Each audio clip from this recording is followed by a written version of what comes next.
ಇವತ್ತಿನ ನಮ್ಮ ಲಾಗಲ್ಲಿ ನಾವು ತೊಗರಿಬೇಳೆ ದಾಲ್ ಮಾಡೋಣ. ಬೇಕಾಗಿರೋದು ಫಸ್ಟ್ನೇದಾಗಿ ತೊಗರಿಬೇಳೆ, ಅದನ್ನು ಚೆನ್ನಾಗಿ ನೀರು ಹಾಕೊಬಿಟ್ಟು ತೊಳ್ಕೊಬಿಡ್ಬೇಕು.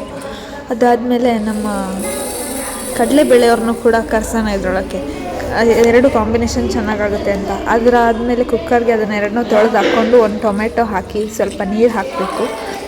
ನೀರು ಹಾಕಿಬಿಟ್ಟು ನಂತರ ಅದಕ್ಕೆ ನಾವು ಬೇಕಾಗುವಂಥ ಮಸಾಲೆ ಐಟಮ್ಸ್, ಖಾರ ಪುಡಿ, ಅರಿಶಿನ ಪುಡಿ ಹಾಕಬೇಕು. ಆಮೇಲೆ ನಾವು ಇನ್ನೊಂದು ಕಡೆ ಈರುಳ್ಳಿ ಮತ್ತು ಬೆಳ್ಳುಳ್ಳಿ ಮತ್ತು ಟೊಮೆಟೊ ಸೊಪ್ಪನ್ನ ಕತ್ತರಿಸಿಟ್ಕೊಳ್ಳೋಣ. ಇನ್ನೊಂದು ಕಡೆ ಉಪ್ಪು ಹಾಕೋಣ ಅದು ಸೈಡ್ಗೆ. ಆಮೇಲೆ ಸ್ವಲ್ಪ ಖಾರ ಜಾಸ್ತಿ ಇರಲಿ ಅಂದ್ಬಿಟ್ಟು ಖಾರ ಪುಡಿ ಹಾಕಿ ಅದನ್ನು ಬೇಯಕ್ಕೆ ಇಟ್ಕೊಳ್ಳೋಣ. ಆಮೇಲೆ ಒಗ್ಗರಣೆ ಮಾಡೋಣ. ಒಗ್ಗರಣೆಗೆ ಏನೇನು ಕಾಣಿಸ್ತಿರೋ ಥರ ಕರಿಬೇವಿನ ಸೊಪ್ಪು ಮತ್ತು ಈರುಳ್ಳಿ ಬೆಳ್ಳುಳ್ಳಿನ ಹಾಕೋಣ. ಈರುಳ್ಳಿ ಬೆಳ್ಳುಳ್ಳಿ ಹಾಕಿದ ನಂತರ ಚೆನ್ನಾಗಿ ರೋಸ್ಟ್ ಮಾಡಬೇಕಾಗತ್ತೆ.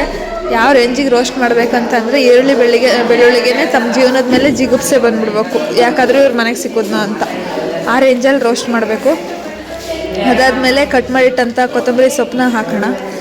ಇವಾಗ ಒಂದೇ ಒಂದು ಟೊಮೆಟೊ ಎಷ್ಟು ಬೇಯಿಸಿಟ್ಕೊಂಡಿದ್ವಿ, ಟೊಮೆಟೊ ನಿಮಗೆ ಎಷ್ಟು ಬೇಕು ಅಷ್ಟು ಹಾಕಬೇಕಾಗತ್ತೆ. ಅಂತಂದರೆ ಟೊಮೆಟೊ ಹುಳಿ ಜಾಸ್ತಿ ಬೇಕಂದರೆ ಒಂದು 2 ಟೊಮೆಟೊ ಜಾಸ್ತಿ ಹಾಕ್ಕೊಳ್ಳಿ. ಅದನ್ನು ಹಾಕಿ ತಿರುಗಿಸ್ಬಿಟ್ಟು ಆಮೇಲೆ ಉಪ್ಪು ಖಾರ ಹಾಕಬೇಕು. ಉಪ್ಪು ಖಾರ ಹಾಕಿದ್ಮೇಲೆ ಬೇಯಿಸಿರೋ ಅಂಥ ಬೇಳೆ ಏನಿತ್ತು ಅದನ್ನು ಹಾಕೊಂಬಿಟ್ಟು ಚೆನ್ನಾಗಿ ಮಿಕ್ಸ್ ಮಾಡಬೇಕು. ಅದನ್ನು ಫುಲ್ಲು ನಾವು ಡಂಪ್ ಮಾಡಬೇಕು. ಯಾವುದರಿಂದ ಅಂತಂದರೆ ಕುಕ್ಕರಿಂದ. ಇಷ್ಟೇ, ಮುಗಿದೋಯ್ತು ನಮ್ಮ ಬೇಳೆ ದಾಲ್. ನೀವು ಟ್ರೈ ಮಾಡಿ, ಅದನ್ನು ಹೇಗೆ ಬಂತು ಅಂತ ನನಗೆ ಕಮೆಂಟ್ ಮಾಡಿ ತಿಳಿಸಿ. ಇದೇ ಫೈನಲ್ ಲುಕ್.